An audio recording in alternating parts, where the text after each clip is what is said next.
Car में manager Khan से पूछता है, ध्यान कहाँ रह रहा है तुम्हारा? देखो, ये सब मजाक नहीं चल रहा। तुम अपने डायलॉग्स भूल जा रहे हो, जो तुमने आज तक कभी ऐसा नहीं किया। तुम आजकल अपने ढंग से नींद भी नहीं ले पा रहे हो और अपना शोल्डर भी इंजर्ड कर लिया। बल्कि तुमने ये सीन कई बार प्रैक्टिस किया हुआ था। किसके ख्यालों में खोए हुए हो तुम? खान कहता है, लगता है आपको सब समझ आ गया। इसी समय दोनों हॉस्पिटल पे पहुंच जाते हैं। खान जा रहा था कि मैनेजर उसे रोकता है और कहता है, मेरी बात अभी ख़त्म नहीं हुई है। मैं सिर्फ गेस कर सकता हूँ कि तुम्हारे दिमाग में क्या चल रहा है। खान कहता है, खान पाउट करके कहता है, ख्वांसू, मैं दर्द में हूँ। ये सब बातें बाद में करेंगे ना? मैनेजर इरिटेट होके कहता है, मुझे पता है ये सब तुम नाटक कर रहे हो। तुम टॉपिक चेंज करने की कोशिश कर रहे हो। तभी मैनेजर अपना शातिर सा दिमाग चलाता है और कहता है, मेरी जटिल एनालिसिस के अनुसार तुम ऐसा बिहेव तब से कर रहे हो जब से जिनयोंग गई है। नहीं, मोर स्पेसिफिकली तुम ऐसा बिहेव तब से कर रहे हो जब से यूरा बुसान छोड़ के गई है। मैनेजर को फाइनली फंडा समझ आ रहा था। इस पूरे समय खांग मैनेजर को घूर रहा होता है डेविलिश स्माइल के साथ। मैनेजर नर्वस होके कहता है, तुम मुझे ये डेविलिश लुक क्यों दे रहे हो? खांग स्माइल के साथ कहता है, तुमने रियलाइज नहीं किया। तुमने अभी क्या एडमिट किया है? मैनेजर ब्लश करते हुए फ्लस्टर हो जाता है। खांग डेविलिश स्माइल के साथ कंटिन्यू करता है, मैंने तो जिनयोंग का नाम भी नहीं लिया था, पर तुम आउट ऑफ नोवेयर उसका मेंशन करते हो। ये तो यही दर्शाता है कि वो तुम्हारे मन में चल रही है हर समय।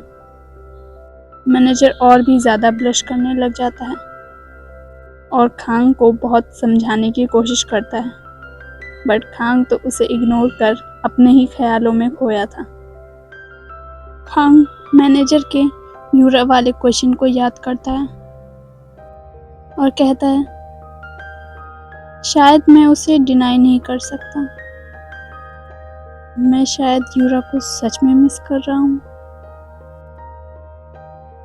सीन शिफ्ट होता है और हम खांग और मैनेजर को डॉक्टर के कैबिन में देखते हैं, जहाँ डॉक्टर खांग को सजेस्ट कर रहा होता है कि वो 2 से 3 दिन के लिए रेस्ट करे।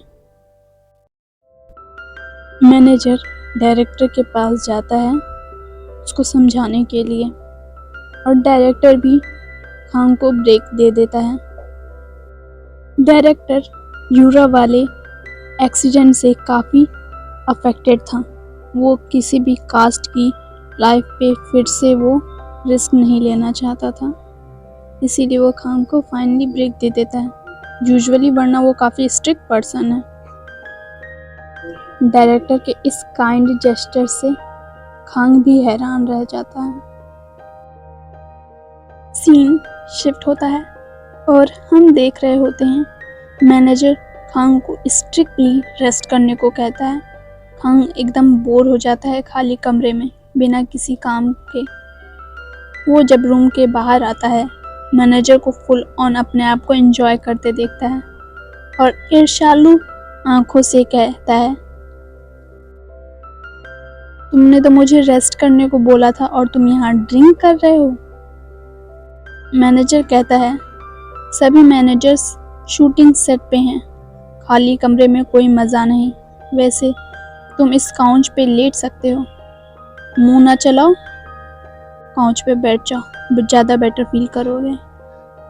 खान काउच पे बैठता है और मैनेजर को इतने स्माइल करते देख पूछता है क्या चल रहा है उसके मन में।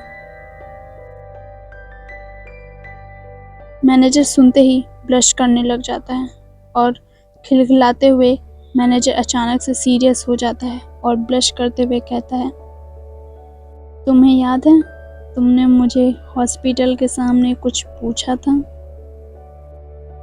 लगता है मैं जेन्युइन में सच में इंटरेस्टेड हूँ।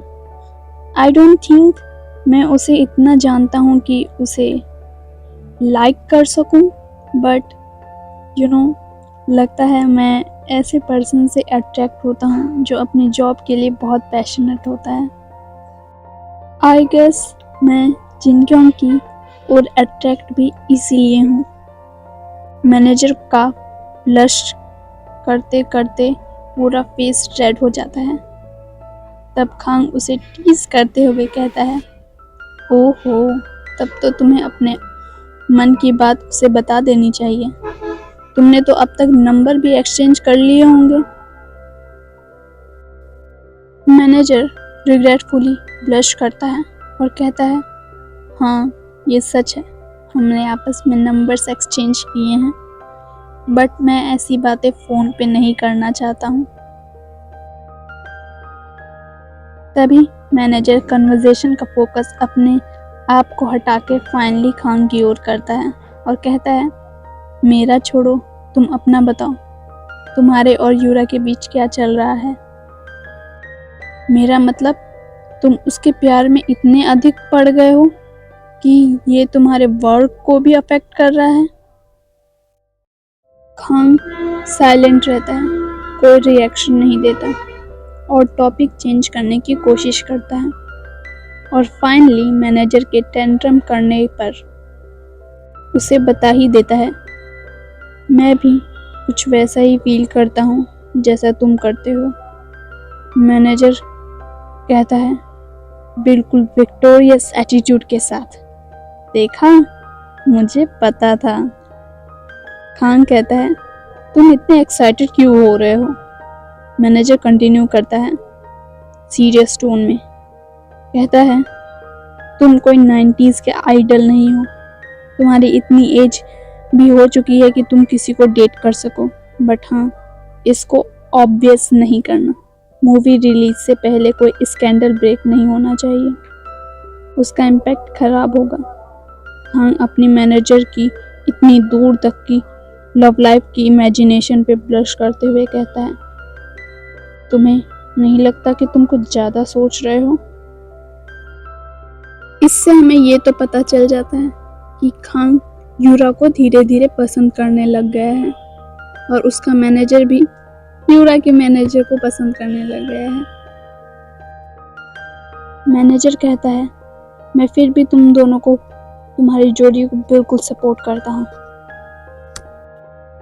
उसके बाद एज यूजुअल मैनेजर फिर से अपनी जिनगन की तारीफों के पुल बांधते जाता है और खान को एज यूजुअल उसकी बातें फिर से सुननी पड़ती हैं। सीन शिफ्ट होता है और हम यूरा को कार में देखते हैं। यूरा भी ब्लश करते हुए खान को मिस कर रही होती है।